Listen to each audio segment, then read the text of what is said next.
Crying Game opens Channel 4's new season of Film on 4, Tuesday at 10.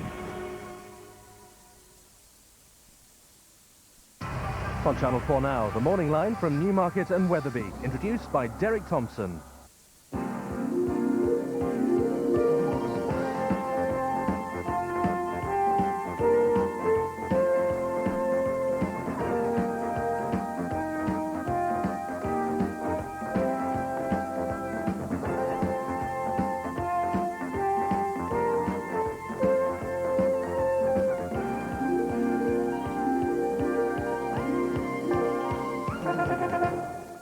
Hello. Now, as you know, I don't like going over the top about anything, but I must tell you, we've got a 9-race extravaganza on Channel 4 today. We're here at Newmarket. A lot of rain here overnight, the last flat meeting of the season here at headquarters, and also we're jumping 5 races from Wetherby in Yorkshire. And as this is the first national hunt meeting of the season here on Channel 4, how fitting that our special guest this morning should be Declan Murphy, the man who literally has come back from the dead. Dec, the bad fall was in May. How are you feeling now? I feel wonderful, absolutely excellent. I'm walking about 10 miles a day, spending an hour in the gym, swimming about a half mile a day. God. So I feel... And the head's okay? The head's getting better? Feel really great. More from Declan Murphy shortly, but now let's go north to Wetherby. As I said, our first national hunt action of the season. John Frankham's already at the course. John, I bet you're glad to be jumping again. Well, I definitely got the long straw there because, well, we've got a great afternoon for our first afternoon's jumping, and we're using Declan certainly throughout the course of this programme. 2 or 3 horses running up here that he's ridden in the past, and we've got 2 winners from the festival meeting last year. We've got the Hennessy winner running, we've got the King George winner, 2 horses that hold the track record here at Wetherby. We've also got a Royal Ascot winner, lots to look forward to. We've also got Jim McGrath, who owns Too Good to Be True, who's definitely a horse with a great potential. He has his first run over fences in our last televised race. But let's have a look at the programme here this afternoon. We get underway with the first race at 12:50. There's a non-runner there, very, very ordinary, doesn't go. And we had a light drizzle overnight. It's cloudy but dry here, and if you're coming up, look out for the roadworks on the A61 at Wakefield. That's about 20 miles south of the course. Meanwhile, back here at Newmarket, there was a lot of rain overnight, about 1/3 of an inch of rain overnight. It's damp, but it has stopped raining. Predicted mainly dry, 12 degrees, not the greatest day in the world, but some good competitive racing. The going is good to soft from good. A11 roadworks, 4 went ways. If you're coming from the south, you will obviously get delayed a few minutes. Now then, the big betting race today is the Ladbrokes Autumn Handicap. It's a real wide-open puzzler. It's a race that always produces close finishes. If you don't believe me, just look back at the past 2 years. Still Cambrian, a brave run from the front, but Jedial is eating up the ground on the near side. Cambrian, Jedial and Heart of Darkness, these are the first 3, followed by Rambo's Hall, but Cambrian is just hanging on, or is he? Cambrian just is a photo, Cambrian, Jedial. Down towards the tip they come, 1.5 furlongs to go. This is Scintilla in the dark blue jacket, dark blue stars and white sleeves. Over on the far side, Sand Table, Hop Green under strongest of pressures, and then Saifan and Wainwright meeting the rising ground as they come up towards the line. This could be very close indeed, with Canberra flying at the end on the near side. It's a photo. Canberra might just have got there. Oh, good stuff. Rawley Gilbert doing the commentary. He's up at Wetherby today. GG is with us today. Looking forward to 27 over the straight mile. Yeah, the glorious thing about it is, Tom, whether they all start out in a straight line, but by the time they get here, they've all sorted themselves out.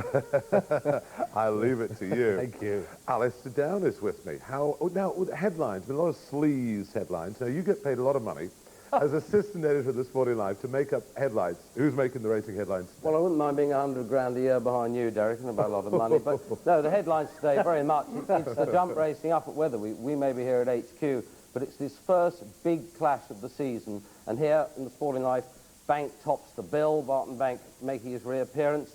And the Racing Post, the return not only of Barton Bank, but of David Nicholson and his weekly column, which I had to say through gritted teeth is a pretty good read, although David Nicholson takes a pretty large size in hats already and shouldn't be told that. I'm banking on Barton. Well, he would say that, wouldn't he, as they say? But there are plenty who think Barton Bank can get beat. Here in the Sun, Break the Bank. It's free and easy, going with Martin Pipe's Run for Free. And also in the Times, Julian Muscat predicts surprises among 12 televised races. Well, that won't be a surprise. Black humour to deny Barton Bank. Now, I warn you here that Ladbrokes have taken a really strong view in the Charlie Hall. They go shortest price Barton Bank, 6-4, and longest by at least 3 points Black humour. They think Black humour has no chance. What the Ladbrokes know, usually quite a lot. Here in the Independent, their racing editor John Cobb, Barton's back, but no banker to stay course, he warns. And Barton Bank back on the Gold Cup trail in The Guardian. And The Guardian also picking up a story, it's got a lot of coverage in the trade dailies as well. Lewis criticises Whelan after his third whip ban of the season. Tony Whelan, £7 claimer, banned for 14 days yesterday. And Jeff Lewis said, he rode 3 for me today, and I talked to him beforehand about them all. I said, by all means, use up your quota and get stuck into Jarab in the last, because he's a big, lazy thing who does nothing but eat and drink. Well, there's no hope for the likes of McCurrick and I if that's what happens to those who eat and drink. And on the flat today, the main target is going to be this 27-runner Ladbrokes-sponsored race. Let's try and sort it out. It's not going to be easy, is it? Is it strange when bookmakers sponsor a race? Strange. They're always very, very competitive with 27 possibles. But it's always a good, exciting race. So let's check out the best prices available in the shops this morning about the big betting race today. Now, Wintercoat, Frankie's on board that, 12-1. Celestial Choir comes down from Lazar's stable at Thirsk in Yorkshire. Jimmy Fortune, he's had a good year, 14-1. Billy Bushwhacker, another northern horse, 14s. Set the Fashion, the hope of Her Majesty the Queen, 16-1. KV, this horse has really come good in his last 2 races, 16. Master Bevel, good tough handicapper. Rory, Julie Cecils, DV, Willie Carson. Plenty of possibles here. Let's have a look at the favourite, Wintercoat, in winning form. Gigi, do you remember this at York in the summer? He came from a long way back that day. Yes, he came from a long way off the pace here. The thing is, this mark he won off here was 75. He's off 85 today. Still puts him well in with a lot of horses. It's an interesting race, this autumn handicap, because it's got a lot of improving horses. But this chap, Wintercoat, came from a long way off the pace on firm ground and won quite decisively at the end. Very, very useful performance, but he is up in the weights today.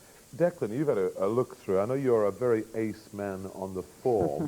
What are your thoughts on this? It's a very tricky contest. It is so competitive, and as you say, with it being a bookmaker's race, it's typical. But no, a horse that I like is Set the Fashion. Yeah. Finished 7th here in a very competitive race 2 weeks ago, and doing all its best work at the finish. And I think it runs off a mark in or around what would be its mark. Well, that's interesting. Set the Fashion is the Royal Hope. But Yeah. we'll be having a look at that very, very soon, because this horse finished behind a horse called Chinua last time out. Eric Alston sends this one down again, Gigi. Chinua came good. Here he is. Let's have a look at it. There's Chinua. You can just pick it out on the far side. Celestial Choir is also in this. And Set the Fashion. Watch the Royal Colours. Let's hear what happened.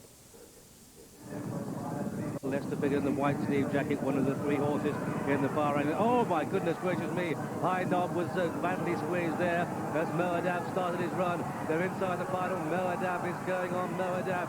But on the far side, Chinour's flying with a green sleeve jacket, and up toward the line, Chinour's going to take it.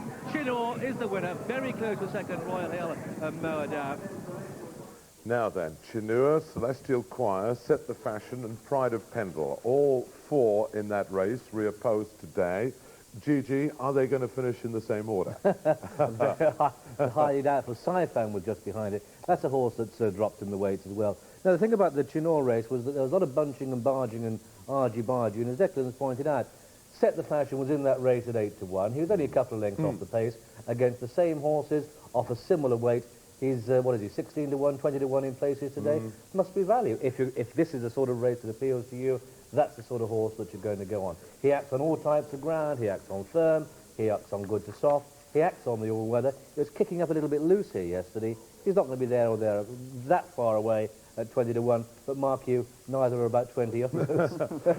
Another one with a major chance is Toujours Riviera. He's onto the hat-trick, trained here at Newmarket by Jeff Pearce, husband of the former champion lady Lydia Pearce, and this horse beat Wintercoat at Ascot last time out. But let's have a look at him here at Newmarket a couple of weeks ago, beating 2 of his rivals today, Master Beveled and also DV on the far side, Gigi. Yes, thing about DV is he's off a lightweight. That's the top of the picture with the horse with the white cap. Willie Carson rides today off about 7 stone 9. Thing about Toujours Riviera is that he's going to give you a good run for your money. He started life this year, one of the unsung success stories of this year. He started off life off 66, has gone whizzing through the weights through the year, but has carried on winning. And the one thing about it, Tomo, is that he wins from the front. And the fact is that the pace looks to me as if it's going to come from the high numbers draws. So Set the Fashion, New Capricorn, Master Beveled, Rory could all be towed along by this horse. And I come back to Set the Fashion. You might just put that final thrust in. Set the Fashion for me. Interesting. Let's have a look at, talking of the high draw, how that might favour the runners drawn high today. One drawn 26 is Melotti. You remember Melotti, he's a great old handicapper. They were thinking about retiring him here at the last meeting, but the horse ran so well here that they decided to keep him for today. And he's going to stay on duty and take third place close home. Yeah, Desert Shot wins the race. Slightly disappointing yesterday behind Velvet Moon. But Melotti, grand old campaign. The Desert Shot in the blue. Mistlecat, the front runner, the grey horse. Melotti plugging on from the back. Great day, wasn't it? In, 3 years ago now when he won the Cambridgeshire here. He always runs his tremendous races on the track. Great horse. I mean, 20 to 1 about a horse of the quality of Melotti, whose form is progressive in his last 3 runs. You know. Great chances, great chances. Set the Fashion, Melotti, DV, we could go on all day. We could. Well, I probably will. But, come on, now, decision time. What do you fancy? You looked into everything, value for money, bets, everything. What do you fancy? I think value for money, probably Set the Fashion. And same as Deck, so that's good. Yep. And that's what, about 16, 20 to 1? 16, 20 to 1. A little bit each way at that price. Melotti is a good horse as well. Small each way, 500 each way, something like that. You're normal. I think Billy Bushwhacker's got a great chance, but it is wide open. Fellas up north, you've had a look at this Ladbroke Autumn Handicap. What do you make of it? Spent hours on it. That's it. Spent about 3 weeks. I always pick the nice, easy races to try and sort out for you. I think that Shinel didn't look very well at all before it ran at Newmarket, but ran in good form. And it's so difficult, isn't it, this time of year? Horses just go off the boil. Some are just, well... Well, that quickened up well to win. I know it caused trouble, but it did actually win nicely. John Gosden's Winter Coat had been off the track an awful long time before he ran well at Ascot the other day. I go for that. And how about, I thought the new Capricorn, that has run well, going back to a mile. He's won over I disagree with you. I think he's probably better at a shorter trip now. He's disagreeing because he had to get up early this morning. He had to drive all the way from Halifax or somewhere. Talk about, they must be getting paid too much, these boys. Jim's got a runner here this afternoon, too good to be true. And Alistair, you had a winner in the week, didn't you? Yeah. Thanks for the phone call. yeah. Well, it went off 6 to 4 on. If you'd been phoned, it'd gone off 3 to 1 on, John. So that was... No, the money today is for Winter Coat with Ladbrokes in their race here at Newmarket. They've taken the 12 to 1 quite heavily. Very good money from the right people, so Ladbrokes say. And needless to say, Ladbrokes are also laying this 10 to 1 black humour. They're getting the punters in, they've taken their view, and the punters coming in. That no plans to cut the price at the moment. They just think it's got too much to do. Hills, on the other hand, are laying Set the Fashion, which has been widely touted here. The 14 to 1 is going, but I mean, they'll hold it in the guarantees. But Set the Fashion, they say, will not start at more than 10 to 1. And there's bits of money also for KV at 16s and for Bayin in the last, a horse who often meets with a lot of trouble and was third earlier in the week. They're taking the 12s there. Bits and pieces for Barton Bank at 15 to 8 because they're longest, except for the Tote, who go 2 to 1. But if your Aunt Minnie goes in with a 5 or an old threepenny bit to the Tote, the 2 to 1 tends to go fairly quickly. If you really want the winner of this Ladbroke handicap, you no further than this Shepherd's Cross of Peter Woolwin. Take the 28s with Corals, Loves the Soft, and off we go. Back to you, John. Somebody already been into the Tote first thing here this morning. And unfortunately, the police are looking for them at the moment. And our security man was fast asleep at the time. Got a great card here. If you live within 100 miles of Wetherby, get in your car and come this afternoon. Even the first race, which we'll be showing you recording of, Tipping Tim, the Mackerson winner, is going for his third win on the trot. No doubt about the big one, though, the Charlie Hall chase here. It's over 3 miles, and we've got 7 runners, and they're all having their first run of the season. Barton Bank hasn't run since winning the King George. Deep Bramble having his first run in this country for Paul Nichols. Young Hustler, Black Humour, the Mount of Graham Bradley. and also Antonin, just about the most improved chaser in the country last year. The Hennessy winner, Cogent, and just to add to that, the front-running Run for Free, the mount of Richard Dunwoody. Well, Barton Bank ran 3 times last year. He won 3 times, and first time up in this race, he actually broke the course record. Let's have a look at him doing that. And it's Barton Bank in the lead. Cab on targets after him. Garrison Savannah left behind in the rush to the second last. Barton Bank clear by 5 and Cab on target. Going to have to accelerate Cab on target to take this Barton Bank. Garrison Savannah's back in third. They've got one to jump, and Barton Bank has made all. Comes to the last. What a leap. Cab on target's in second place and getting closer. They've still got a furlong to go, and it's Barton Bank win for all his worth. Cab on target's making round. Hand over fist, but Barton Bank is going to take it. He makes all. Yeah, he's never been beaten in the chases that he's completed, but it's going to be a race of tactics and fitness here this afternoon, Jim. Oh, it's perfectly possible he'll win again, but I mean, this year's field is far stronger than last year's. If you take out the Jadami Felwyn challenging last year, the others, with all due respect, didn't go on to play a major part in the top chases, and he's an absolutely ridiculous price this morning. And he should really be 3 or 4 to 1 in the field, not 6 to 4, 7 to 4. I mean, he's an exciting horse to watch, Barton Bank. It must be very exciting to ride, because I never think that he just gives the fences quite enough air, certainly as a jockey, or even if I was a punter or an owner. He's quick too, isn't he? He's very quick. Adrian Maguire rides him to perfection, because he really commits this horse and makes his mind up for him. But, I mean, the fences around here, they're very fair, but he's not going to have all, everything his own way. Well, it's different this year. I mean, he dominated. He was beautifully ridden last year, wasn't he? I mean, he had a... Able to dictate a little bit. Nothing wanted to take him on, and able to get his rhythm early on, and get himself into a nice way of going, if you like. This afternoon, I'll Run for Free taking him on. And Young Hustler, maybe Harry in it. And Young Hustler, and it's also his first race. We've got Declan down there. Declan, how do you see this race shaping up?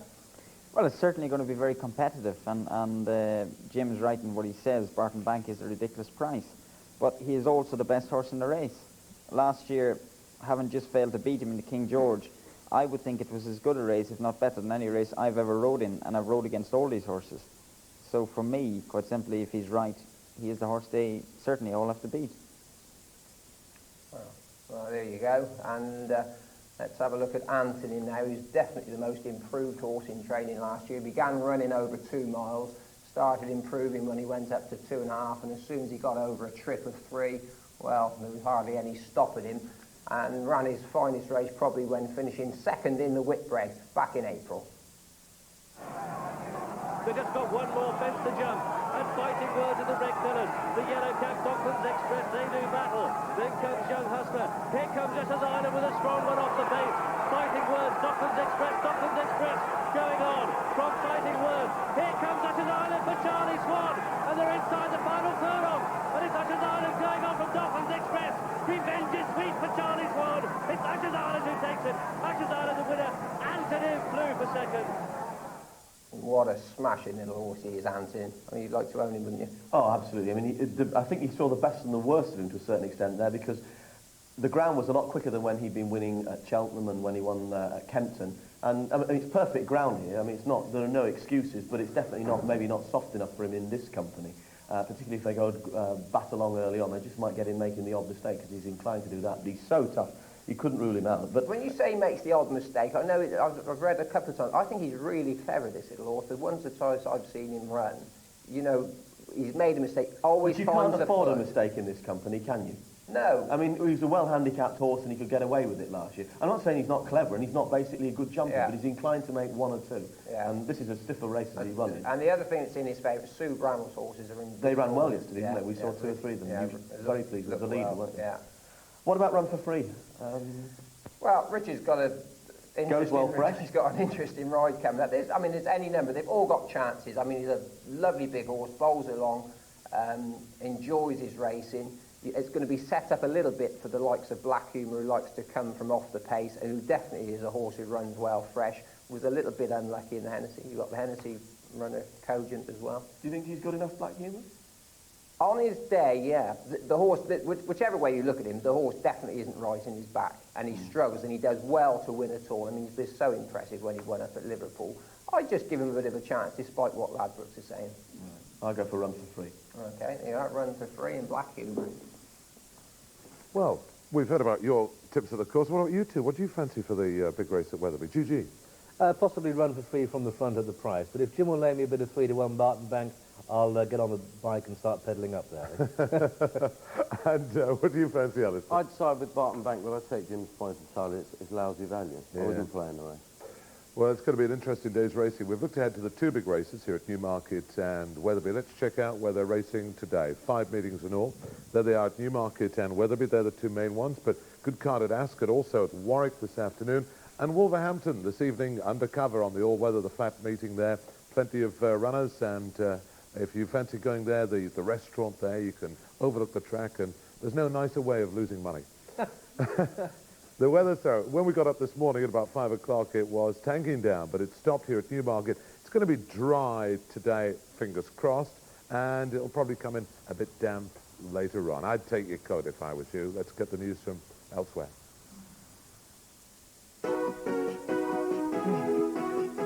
Well, at Ascot, the first race is at 12:55. We've got one non-runner for you in the 4:10 Caballero. The going is good to firm, despite that quarter of an inch of rain overnight. Jamie Osborne has had more than twice as many winners at Ascot than anybody else. He must surely be the man to follow. And Di Birchall has some runners on the track, and he's heading for a £25,000 prize for being Ascot's top National Hunt trainer. But look out for those roadworks if you're travelling to Ascot today. They're between Thiel and Reading, 12 and 11 on the M4.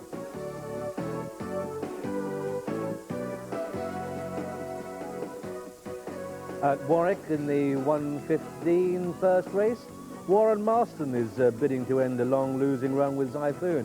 Couple of non-runners for you, Welsh Bard and Risky Bid. The going is good from good to firm, and that's with half an inch of rain overnight. There's some high cloud at the moment, hazy sunshine is expected, but 20 miles from the course, roadworks on the M6 at junctions 4A and 6.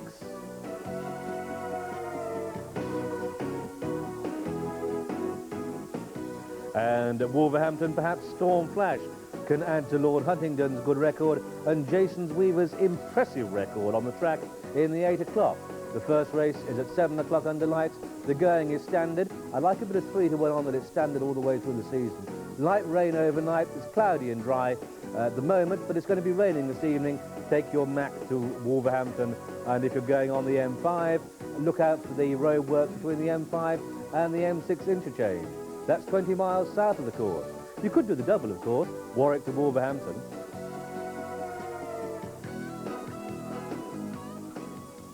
There's another race meeting with W today. It's Walthamstow. They're racing tonight. Desert Orchids going down there. Greyhound racing and 8 of the Injured Jockeys Fund. Should be a good night at the Stowe tonight. Looking ahead, Newcastle on Tuesday. Extra meeting at Newcastle on Tuesday. I'm going to do commentary there on Monday. Extra meeting Tuesday, transferred from waterlogged Redcar. Haydock Park Wednesday. The National Hunt season gets underway at Haydock on Wednesday. And if you get there early, from 10:15, you'll be able to hear Jim McGrath of Channel 4. He'll be looking ahead to the new jumping season. Must be getting very well paid for it. And Ginger McCain, Clark of the course, Philip Arkwright, taking behind the scenes. It's actually quite interesting. Get there early for Haydock Park, have a look down the scenes, talk to Jim Bell, get a few winners and have a good afternoon. And also, by the way, a week on Monday, November the 7th, Stable Lads Boxing at the Hilton Hotel in Park Lane. If you want to go, get in touch with the Stable Lads Welfare Trust here in Newmarket, and it's a marvellous night. It is one of the best nights of the year. Now, we're going to take a short break, so here's today's Turf Trivia. Can you sort this one out? This one has been sent in by Mr. Ashcroft from Hanworth in Middlesex, and he asks, which horse won the Champion Hurdle in 1990 and finished last in the race in 1992? Which horse was that? Answer in 3 minutes from now.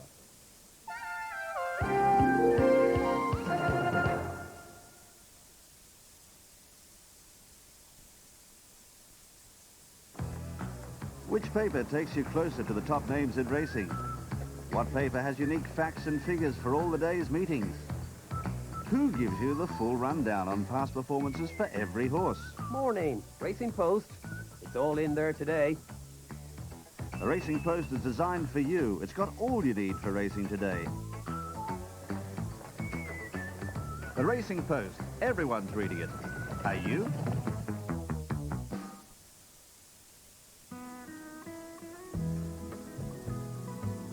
Are you busy, Henry? Oh, no. Yes. Run Sarah home for me. Think you have the time to spend an evening with me? And if we go someplace to dance, I know that there's a chance you won't be leaving with me. And afterwards we drop into a quiet little place and have a drink or two. What kept you? And then I go and spoil it all by saying... The Citroën Xantia. Discover what Citroën can do for you. Happy Shopper value. More chunky dog food with 50% extra free for only 37p. Happy Shopper. More for less where you see this sign.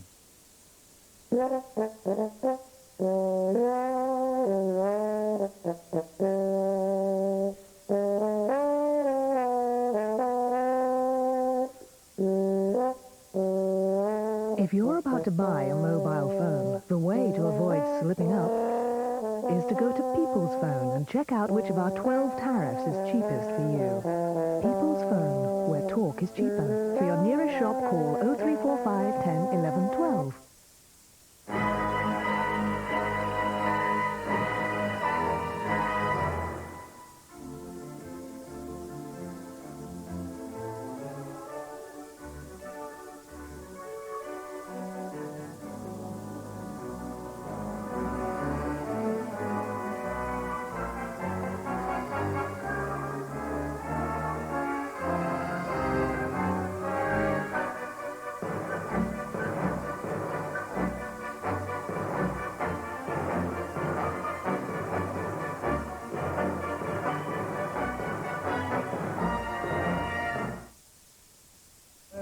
Saturday night at 8 o'clock, I know where I'm gonna go. I'm gonna pick my baby up and take her to the picture show. Saturday night at the moon, Saturday night at the moon, Saturday night at the moon, Saturday night at the moon. Come on!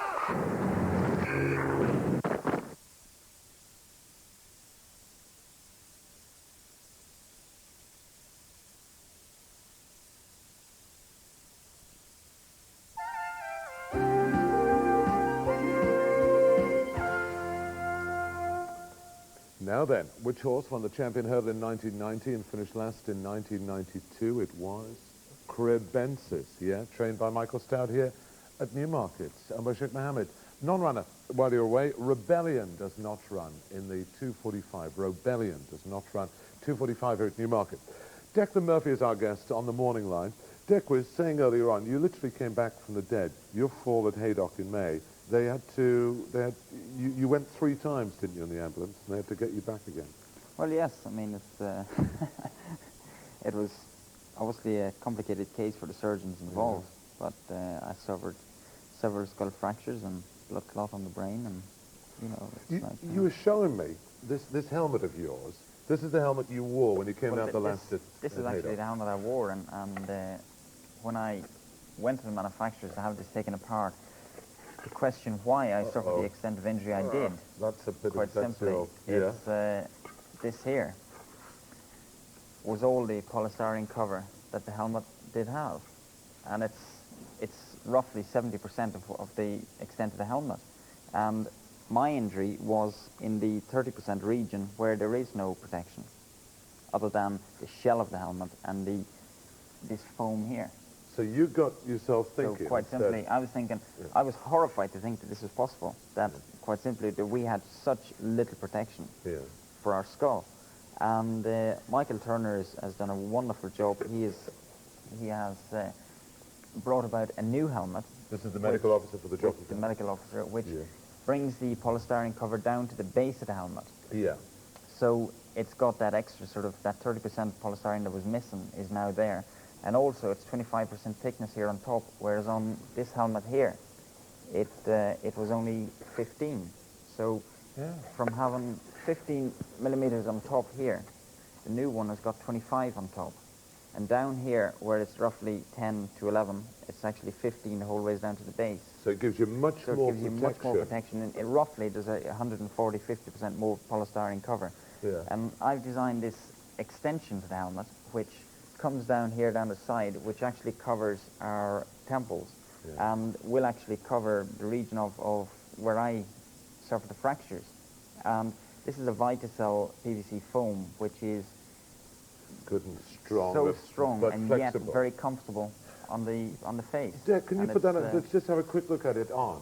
And it's nice and light. It's not heavy or It's anything actually like very light, and I think it's even more comfortable than the existing helmet. Yeah. So in effect, it's something that I've been absolutely delighted with, to think that this is actually as comfortable, if not more comfortable, than the existing helmet. And I think this is really, you know, it's really comfortable to wear. It's a brilliant idea. I tell you what, he's been off for 4 or 5 months, but he hasn't rested for a second, and he's been doing this, and I think it's a very, very good idea, and I hope it won't be too long before you're wearing that back in a race. Well, I hope not. I hope not. Now then, as you know, Jim McGrath is with us today. He's at Wetherby. Cast your mind back to Warwick last year, because Jim was presenting the programme. He had a horse running, and guess what? It won. Too good to be true. Where's Jim? Where's the owner? There he is. He jumps in, goes to see Lorcan, says, well done, Lorcan. I had 25 grand on that. Well done. Jimbo, great day that. He's just showing once again why he should have been on Jack and Ori. That was a great day, though, and he'd won at Cheltenham prior to that. It's a real surprise, though, despite what McCrurick keeps telling everybody. Yeah, he won at Cheltenham prior to that. And he's a nice horse to go chasing. I mean, basically, he only ran 2 disappointing races. Both at Aintree. Both at Aintree. Don't know why. But the most important thing is having his first run over fences. How's he been jumping? Oh, he's apparently schooled really well. Peter Niven rode him. I haven't seen him, but Peter Niven rode him first time, and then Lorcan rode him next time. But it's a really hot race today. I mean, he's no good thing. No, oh God, no, he's definitely not a good thing. Let's have a look at some of his competitors this afternoon, because he's got plenty of them. Straight Talk, who's come from the point-to-point in field. Sweet Duke, one of the best 3-mile hurdlers last year, didn't look quite so comfortable over fences up at Perth. Front line from John Joe Neal, his horses are in great form. Shelton Abbey and your horse, Too Good to Be True. Really, all you want to see today, Jim, probably is the horse to go round, jump well and enjoy himself. Yeah, it's a stiff track here, isn't it? And it's a good race, and anything other than you just said is a bonus. If he shapes with some promise, hasn't run since the Aintree where he ran badly. No, I'd be delighted. And does Peter think that he's improved throughout the summer? I think definitely he thinks he's improved. I mean, don't get me wrong, we're very hopeful, but at the same time, I mean, a horse like Sweet Duke, who's a top-class hurdler, got a win under his belt over fences. OK, go on, let's have a tip. I was going to talk about Sweet Duke literally just for a couple of seconds, because he was just a little bit novice-y, wasn't he, when he ran at Perth? Yeah, but the ground was firm, wasn't it? The big fences here, though. The horse of Paul Nichols is very interesting. You know, he didn't win a race in 16 attempts, according to Colin Russell in here. Then went pointing last year and was brilliant. Now he's got a win under his belt in an easy race at Wincamp, and he's going to be hard to beat with Richard Dunwoody on. Yeah. But go on, let's have a tip. Well, if Mike can't win, I think Straight Talk will. Yeah, well, I'm going to go for Jim's horse. Got chasing written all over him in my book. Right, talking of books, newspapers, and the review.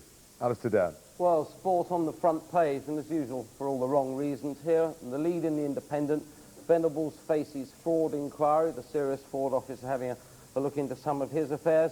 Well, perhaps if things get a bit hot in the football world, he'd become an MP, where they all seem to have all sorts of people looking into their affairs there.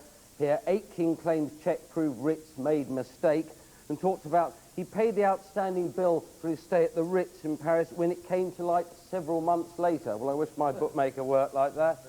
And here on the front of the Times, Kermit the Frog has been addressing the Oxford Union, the sort of upper-class Twit of the Year show at Oxford, philosophising frog in full throat, and try and say that if you had a few. Next week, apparently, in search for even more odd creatures than Kermit the Frog, Jay McCrurick is going to be a guest. But here in the real world, the racing world, in the Life, Mark Johnston's column, The Race I Must Win. He's out in Melbourne with Crick Ransom for the Melbourne Cup, and he's mesmerised by the hype surrounding this race. The whole of Australia comes to a halt for this £650,000 race. And to put it in perspective, he says, perhaps if we took the Grand National and put it on the same card as the Derby, ran them both on New Year's Day with Rangers playing Celtic at the racecourse, and then threw in a royal wedding. We might be getting close. Well, with that talent for exaggeration, he'll make a very fine journalist yet, Mr. Johnson. Also out there, Paul Haig in good form. There was a big, well, I nearly said piss up, lunch, sorry, yesterday, put on by the Victoria Racing Club. One of the guests was Scobie Breesley, and Paul Haig says, I meant to ask him about a story I heard once about his wife receiving a trophy on his behalf when Scobie was a trainer, and being asked by an interviewer whether he'd won any money on it. Oh no, she's supposed to have replied, Scobie hasn't had a bet since he gave up riding. I don't know, I can't think what they mean there. And here, to his credit, the Duke in the Post, talking about Barton Bank's chance today, absolutely straightforward. Barton Bank goes to Charlie Hall Chase, which he won, first time out last year, and although it looks like being a hot race, again, I honestly don't think I've ever had him better. He'll go to post the same weight as last year, he looks a picture, he's schooled well, and he's been working very well. You can't say fairer than that. And finally, Peter Scudamore in the Daily Mail, 10 of the finest. This is 10 to follow for the season. And top of the list, the Josh Gifford novice chaser, Brief Gale. And who better to ask than Declan Murphy whether Scu's got it right. But I would warn you, Declan Murphy has had a bit of a bump on the head. I think with a bump on the head or not, I think it's very evident just riding her, having ridden her, that she is a natural. She's an absolute natural. And I don't think she depends on luck to be very good. She just doesn't need any bad luck. Excellent. Now then, would you like to win £500? You can. All you've got to do is enter and win our Champion Tipster competition. Now, this is how you do it. Now, I must stress it is on today's races here at Newmarket, not Wetherby. The 4 live races from Newmarket, 3 selections per race. Obviously, you're looking for the first, second, and third.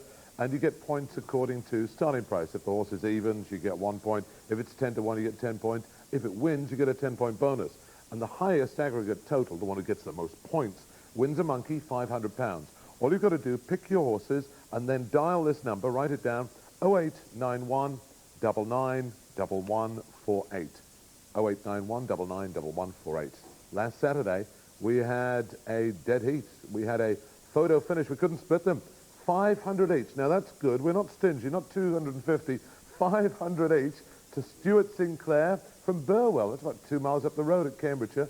And Stephen Cook from Derrington in Wiltshire. So congratulations. So 92 points. And don't forget that it's your last chance today to enter for this month, because the one who gets the highest total of points in October will win a British Mill and Holiday weekend for 2 people, plus 1 year's membership for 2 to Uttoxeter. And you can go anywhere in Europe. Look at that, Brussels, Paris, Brussels, Frankfurt, Nice. You can go to Nice as well, for nice place, Nice, Old Farmer. And so the one who gets the highest points will win that as well. Now then, what is this? From the Horse's Mouth. From the Horse's Mouth, starring Mel Smith. Doesn't he look good in all his refinery? And that is refinery. He's a great fellow, Mel. He's brought this video out. You might have seen it advertised, people talking about it. This is a bonus for the picture puzzle. So don't just get £100, you get a copy of this brand new video. Now, I talked to Mel Smith, and I asked him whether at heart he was a frustrated jockey. I'm just frustrated, basically. Yeah. No, I've only ever, I've never really wanted to ride a horse, because to be quite honest, but I've done it a couple of times. I remember Griff and I rode horses on TV a couple of times, but we were both absolutely pathetic. I mean, they were real old nags too, but we just couldn't control them. Actually, it's very funny, because the bloke said, if you wanted to stop, you go, whoa. Good there. Yeah. Something you should know. Whoa. It's a good word, which horses understand, apparently. But when Griff set off it, because Griff just got spooked and set off, and there was this great sight of Griff galloping off over the horizon, shouting, "Stop! Stop!" But of course the horse didn't understand. Stop. So we may be going wrong. So if you want to win this video, and it's great, you'll enjoy it, all you've got to do is check out the picture puzzle. Oh, I say. Hey. Now, this is the first nude picture puzzle we've had on Channel 4. It's working, it's running somewhere today. 0891 991144. 0891 991144. Right, now the money today is split. There's no major seamer, but Ladbrokes are taking good money for this winter coat in their race here. But if you fancy their 10-to-1 black humour, take it, because when the guarantee runs out at 10.15, it'll be 6 or maximum 7-to-1, and I think 6 is probably more like it. They've Dutch set the fashion, they've admitted it, and Hills have taken the money there. That will be down to 10s or 11s from 14s by 10.15, and KV as well, down from 16s to 12-to-1 with Hills. Take the prices. The bookmakers are putting the squeeze on these big handicaps. Take your price early and you get the value before they take it all away from you. Distant View worked very nicely on the Govs this morning in preparation for the Breeders' Cup Mile. That's next week. Now, what about charity bets? Can we make some money for charity? Franks and Jimbo, what's the money going on? A little bit of advice for next weekend's Breeders' Cup, Derek, because Bolash, she was all wrong when she ran last time. She'll give you a good run next week over in Kentucky. Charity bet from me, Avro Anson, Jim, for you? Skinny price, but fat's on the attack. Fatak in the first at Ascot. That's us. So, let's get confirmation. Now, Deck's going for Cab on Target. Mary Reevely's in the 150 at Wetherby. Gigi's going for Golden Arrow, hoping to hit the bullseye there in the 310 at Ascot. Jimbo's going for Fatak in the 12.55 at Ascot. Tomo, well, this is the one, straight talk, no messing about, 3.35 at Wetherby. And Franks is going for number 1, Avro Anson, in the 150 at Wetherby this afternoon. It's going to be a very, very busy day. Our thanks to Declan Murphy. Not only nice to see you looking so well, but well done on getting engaged. Give Joe a big kiss. And we've got 9 races. We might even squeeze in 10. We'll be back at 1:10 on Channel 4. See you later.